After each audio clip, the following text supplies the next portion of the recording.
amar ma'ruf nahi mungkar ialah satu kegiatan ataupun pelaksanaan yang mengajak kepada diri kita sendiri dan orang lain untuk melakukan kebaikan, dan kemudian mengajak diri sendiri dan kepada orang lain untuk mencegah dari yang namanya perbuatan-perbuatan mungkar.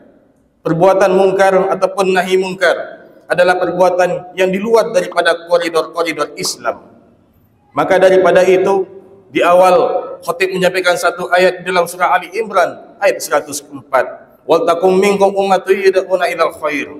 Maka daripada itulah kita semua ajaklah umat untuk melakukan kepada yang baik, wa ya'muruna bil ma'ruf wa yanhana 'anil munkar. Ketika kita mengajak kepada kebaikan, menyuruh kepada kebaikan dan mencegah daripada kemungkaran, wa ulaika humul muflihun. Semoga kamu adalah orang-orang yang beruntung.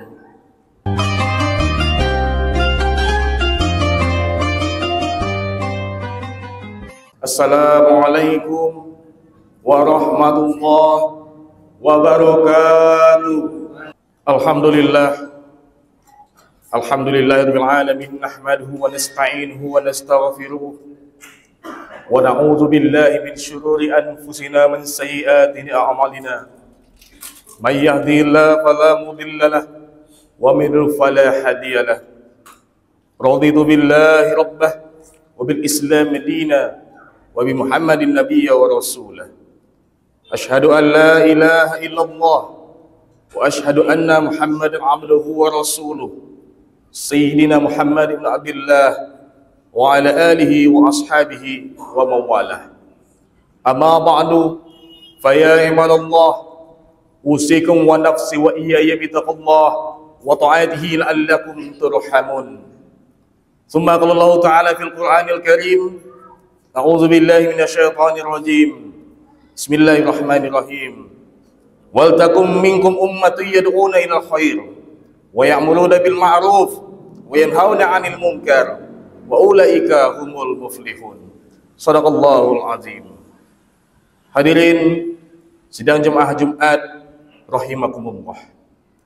Bersyukur kita kepada Allah Subhanahu wa taala atas berkat rahmat dan karunia-Nya jualah kita masih dapat berkumpul di rumah Allah yang kita cintai ini guna melaksanakan rangkaian fardu di setiap Jumatnya memasuki masuknya waktu zuhur. Allah Subhanahu wa taala masih melimpahkan curahan kasih sayangnya kepada kita, Maha Rahman dan Rahimnya, sehingga kita masih dapat berjumpa dan berkumpul bersama orang yang kita cintai. Allah Subhanahu wa taala masih melimpahkan kesehatan jasmani dan rohani kepada kita, sehingga kita masih dapat beraktivitas sebagaimana biasanya dalam hidup dan kehidupan kita di dunia yang fana ini. Berharap kepada Allah Subhanahu wa taala segala apa yang kita lakukan, segala apa yang kita laksanakan adalah untuk mengumpulkan amalan-amalan agar nantinya menggapai keridhaan dan surganya kelak. Amin. Salawat bagi kata mutiara salam juga kita sampaikan kepada baginda Nabi Allah Muhammad sallallahu alaihi wasallam dengan melafazkan Allahumma sholli ala Muhammad wa ala ali Muhammad. Mudah-mudahan dengan selalunya kita bersalawat mendapat syafaat nanti di akhirat kelak. Amin. Melalui mimbar yang mulia ini jugalah khatib juga tidak lupa berwasiat kepada kita semua, terutama kepada diri khatib sendiri. Marilah sama-sama senantiasa kita meningkatkan kualitas keimanan dan ketakwaan kita kepada Allah Azza wa Jalla, tidak hanya melalui ucapan dan lisan semata, tetapi juga dibuktikan dalam perbuatan kita dalam kehidupan sehari-hari. Dan insyaallah mudah-mudahan kita semua adalah golongan orang-orang yang bertakwa. Amin ya rabbal alamin. Masyaallah muslimin jemaah Jumat yang berbahagia, adapun topik judul kita pada khutbah siang pada hari ini ialah tentang amar ma'ruf nahi munkar. Berbicara tentang amar ma'ruf nahi munkar adalah satu kalimat yang kontradiktif. Kalimat kontradiktif yang tidak bisa dipisah satu sama lainnya, yang berarti ialah ada satu sama lainnya berangkaikan dan tidak bisa dipisahkan. Apakah itu amar ma'ruf ataupun nahi munkar adalah satu perbuatan dan keharusan bagi kita semua, terutama kita umat muslim. Pendek kata, kalau kita sederhanakan, amar ma'ruf nahi munkar ialah satu kegiatan ataupun pelaksanaan yang mengajak kepada diri kita sendiri dan orang lain untuk melakukan kebaikan, dan kemudian mengajak diri sendiri dan kepada orang lain untuk mencegah dari yang namanya perbuatan-perbuatan mungkar. Perbuatan mungkar ataupun nahi mungkar adalah perbuatan yang di luar daripada koridor-koridor Islam. Maka daripada itu, di awal khatib menyampaikan satu ayat dalam surah Ali Imran ayat 104, wal takum minkum ummatun yad'una ilal khair. Maka daripada itulah kita semua ajaklah umat untuk melakukan kepada yang baik, wa ya'muruna bil ma'ruf wa yanhana 'anil munkar. Ketika kita mengajak kepada kebaikan, menyuruh kepada kebaikan dan mencegah daripada kemungkaran, wa ulaika humul muflihun. Semoga kamu adalah orang-orang yang beruntung. Jemaah Jumat yang dirahmati Allah, maka daripada itu konsep daripada amar ma'ruf ialah untuk mengajak dan menyuruh orang, kawan, tetangga dan lain sebagainya untuk kepada kebaikan. Konsep ini mungkin barangkali kita bisa menggunakan konsep tasawufnya Imam Al-Ghazali. Konsep tasawuf Imam Al-Ghazali mengatakan ada 3 prinsip yang bisa kita laksanakan dan mungkin bisa kita praktekkan dalam kehidupan kita sehari-hari. Apa dia? Yang pertama ialah takhalli. Takhalli ialah mengosongkan. Apa yang dikosongkan? Ketika di dalam kehidupan kita, di dalam hati kita, mungkin barangkali ada sifat sombong, hilangkan. Mungkin ada sifat iri dengki, hilangkan. Ada sifatnya yang tinggi hati, angkuh, namimah, adu domba, gibah, gadab, tamak, rakus, hilangkan itu semua. Sehingga ketika dihilangkan, ibarat dalam teknologi itu disebut dengan uninstall. Di-uninstalkan, di-delete, dihapus, dikosongkan itu semua. Ini konsep tasawufnya Imam Al-Ghazali. Setelah dihilangkan semua perbuatan-perbuatan yang tidak baik di dalam diri kita, di dalam hati kita, maka lanjut ke tahap berikutnya, itu adalah tahalli. Tahalli ayalah ketika tadi kita sudah mengosongkan, maka kembali kita isi dan kita ganti yang lebih baik. Kata pepatah mengatakan, patah tumbuh hilang berganti. Yang patah akan tumbuh yang baru, yang hilang akan berganti yang baru. Begitu jugalah dengan sifat, begitu juga dengan sifat kita dalam diri kita masing-masing. Ketika tadi sudah kita kosongkan, sudah kita hilangkan, ketika sombong yang kita hilangkan, maka berganti dengan tawadhu. Ketika dusta sudah kita hilangkan, maka bergantilah dengan sifat kejujuran. Ketika itu semua sudah kita hilangkan, perbuatan yang jelek, perbuatan yang buruk sudah dihilangkan, maka bergantilah dengan perbuatan yang baik. Karena ketika itu sudah kita laksanakan, prinsip-prinsip ini sudah kita jalani, maka beranjak pada tahap berikutnya, yaitu tajalli. Ketika tajalli ini adalah kita dapat merasakan nikmat, merasakan keberkahan. Itulah yang disebut dengan amar ma'ruf. Prinsip daripada amar ma'ruf ini ialah mencari keberkahannya Allah Subhanahu wa taala. Siapa yang tidak ingin keberkahan dalam hidup kita? Siapa yang tidak ingin kita mencari keberkahan dalam kehidupan kita masing-masing? Oleh karena itu, keberkahan amar ma'ruf ini adalah mencari keberkahan Allah.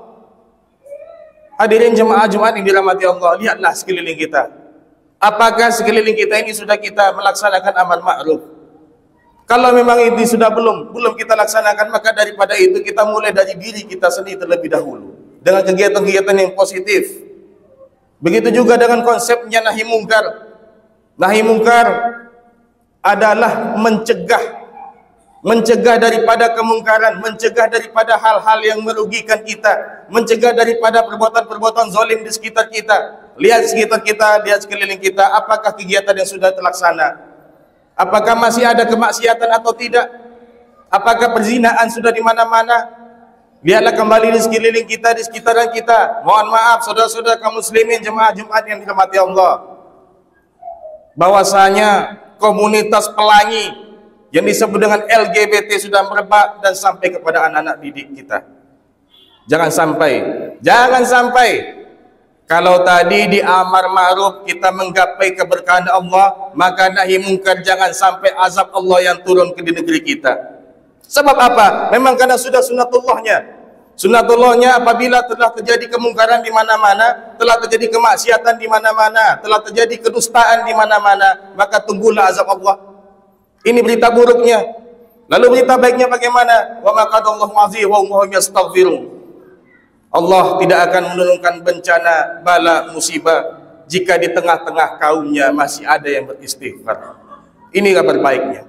Maka daripada itu jemaah Jumat yang berbahagia, untuk yang namanya amar ma'ruf tidak hanya mengingatkan orang lain, tetapi paling tidak mengingatkan kepada diri kita sendiri. Untuk yang namanya mencegah kepada kemungkaran tidak mesti harus dengan orang banyak, tetapi juga dimulai dari diri sendiri. Kegiatan-kegiatan pelaksanaan nahi mungkar ini, mencegah kemungkaran, kita harus sepakati bersama. Apakah kegiatan tersebut sudah merugikan orang lain atau tidak? Tidak bisa hanya mengklaim kegiatan kemungkaran ada dengan mulut ke mulut, pemberitaan berita itu mulut ke mulut, lalu kita katakan itu adalah kemungkaran. Tidak. Kegiatan yang disebut dengan kemungkaran apabila setelah sepakat tokoh masyarakat, tokoh agama, alim ulama dan lain sebagainya telah sepakat bahwasanya kegiatan A adalah kegiatan yang mungkar, maka harus kita berantas. Jangan sampai bapak-bapak, saudara kaum muslimin, jemaah Jumat yang berbahagia, Allah telah mengurungkan azab kepada kita. Kita tidak tahu, cukuplah 2019 sampai 2022 kita merana. Kita tidak tahu azab apa yang akan turun nantinya ketika Allah sudah murka kepada kita. Kita tidak tahu azab Allah itu pedih. Memang pedih, tapi pedihnya ini bukan main. Kita juga tidak tahu bagaimana Allah akan mengazab kita semua. Alhamdulillah saat ini Pekanbaru, negeri kita, kampung kita masih aman. Tentunya ini dukungan kita semua, bahu-membahu bergandengan tangan. Karena memberantas yang namanya, mencegah yang namanya perbuatan keji dan mungkar bukan hanya tugas kepolisian, bukan tugas aparat penegak hukum, bukan tugas pengurus masjid, bukan tugas ustadz, bukan tugas dai, bukan tugas Pak RT, bukan tugas Pak RW, tetapi mencegah kemungkaran adalah tugas kita bersama. Saudara-saudara kaum muslimin jemaah Jumat yang dirahmati Allah, lihatlah kembali di sekitaran kita, lihat kembali anak-anak kita. Ya ayyuhalladzina amanu qu anfusakum wa ahlikum nar. Jagalah dirimu dan keluargamu dari api neraka. Bagaimana caranya? Jangan sekali-sekali dekati pada zina, tetapi lihatlah anak-anak kita saat ini, peserta didik kita saat ini, apakah kegiatannya sudah jauh dari yang namanya maksiat ataukah tidak? Jika kegiatan-kegiatan tersebut sudah dekat kepada yang namanya maksiat, berarti itu adalah satu kemungkaran. Tentunya harus dijauhi. Tentunya harus dijauhi itu bersama, sebelum nanti kita semua yang rugi satu sama lainnya. Bapak-bapak, saudara-saudara kaum muslimin jemaah Jumat yang dirahmati Allah, apalagi saat ini menjelang akhir tahun, yang katanya ada kegiatan-kegiatan perayaan tahun baru 2025 mendatang. Pasti banyak kegiatan-kegiatan yang mengundang murkanya Allah. Pasti banyak kegiatan-kegiatan yang mengundang azabnya Allah. Pasti banyak kegiatan-kegiatan yang setan tertawa-tertawa, yang malaikat akan menangis terseduh-seduh. Kenapa? Karena banyak kegiatan-kegiatan yang nantinya akan kita saksikanlah bersama. Maka daripada itu, jemaah Jumat yang berbahagia, marilah sama-sama kita tameng, kita bentengi kegiatan-kegiatan, aktivitas-aktivitas dengan kegiatan positif, terutama anak-anak kita. Jangan sampai anak-anak kita terjerumus daripada hal-hal yang tidak baik sehingga merugikan dirinya dan merugikan kita dan merugikan juga kampung dan masyarakat yang banyak. Hadirin jemaah Jumat yang dirahmati Allah, pada akhirnya sebelum khutbah ini ditutup, marilah sama-sama kita merenung kembali bahwasanya Allah juga pernah mengazab satu kaum, yaitu kaum Nabi Daud yang durhaka kepada Nabi Daud, kaum Bani Israel. Begitu juga dengan kaum Nabi Lut, kaum Nabi Lut alaihissalam, yang sama-sama kita ketahui dibalikkan, diombang-ambing. Kenapa? Karena banyak kemaksiatan di mana-mana. Nabi Lut mengatakan, Nabi Lut mengajak untuk tidak melakukan itu, untuk melarang, tetapi tidak didengar dan tidak digubris oleh jemaah dan masyarakatnya, sehingga Allah pun menurunkan azab, dibalikkan tanah yang dari atas ke bawah, yang dari bawah pun menjadi ke atas. Jangan sampai negeri kita yang kita cintai ini pun menjadi azabnya Allah Subhanahu wa taala. Kita takut tentunya. Marilah sama-sama kita kembali berpegang tangan, bahu-bahu bergandengan untuk mencegah kemungkaran agar tidak merebak kemana-mana sampai ke anak cucu kita. Selamatkanlah diri kita masing-masing dan selamatkanlah negara kita ini. Mudah-mudahan kita semua diberi kesehatan, diberi kemudahan segala urusan kita, agar kita dapat melaksanakan kegiatan kita sebagaimana biasanya. Semoga Allah meridhoi, semoga Allah berkahi setiap langkah kaki dan perjalanan kita dalam hidup dan kehidupan di muka bumi Allah ini. Barakallahu lakum fil Qur'anil azim, fatabiru ya ulil absar la'allakum turhamun. Allahumma salli wa sallim وفي أزواج معلمة وكفر بذلك وكرامك على سيد عبادك سيدنا ومولانا محمد وعلى آله وصحبه وسلم. ورضي الله تعالى عن كل صحابة رسول الله أجمعين. الحمد لله رب العالمين أرسل رسوله بالهدى ودين الحق ليظهره على الدين كله ولو كره المشركون. أشهد أن لا إله إلا الله وأشهد أن محمدا عبده ورسوله الذي لا نبي بعد. أما بعد فيا أيها الحاضرون اتقوا الله حق تقاته ولا تموتن إلا وأنتم مسلمون. اسمعوا الله تعالى في القرآن الكريم. أعوذ بالله من الشيطان الرجيم. بسم الله الرحمن الرحيم. والعصر إن الإنسان لفي خسر إلا الذين آمنوا وعملوا الصالحات وتواصوا بالحق وتواصوا بالصبر. إن الله وملائكته يصلون على النبي يا أيها الذين آمنوا صلوا عليه وسلموا تسليما. اللهم صل على محمد وعلى آل محمد كما صليت على إبراهيم وعلى آل إبراهيم وبارك على محمد وعلى آل محمد كما باركت على إبراهيم وعلى آل إبراهيم في العالمين إنك حميد مجيد. اللهم اغفر للمسلمين والمسلمات والمؤمنين والمؤمنات برحمتك يا أرحم الراحمين. ربنا ظلمنا أنفسنا وإن لم تغفر لنا وترحمنا لنكونن من الخاسرين. اللهم أرنا الحق حقا وارزقنا اتباعه وأرنا الباطل باطلا وارزقنا اجتنابه. ربنا تقبل منا إنك أنت السميع العليم وتب علينا يا الله إنك أنت التواب الرحيم. ربنا آتنا في الدنيا حسنة وفي الآخرة حسنة وقنا عذاب النار. عباد الله إن الله يأمر بالعدل والإحسان وإيتاء ذي القربى وينهى عن الفحشاء والمنكر والبغي يعظكم لعلكم تذكرون ولذكر الله أكبر. أقيموا الصلاة.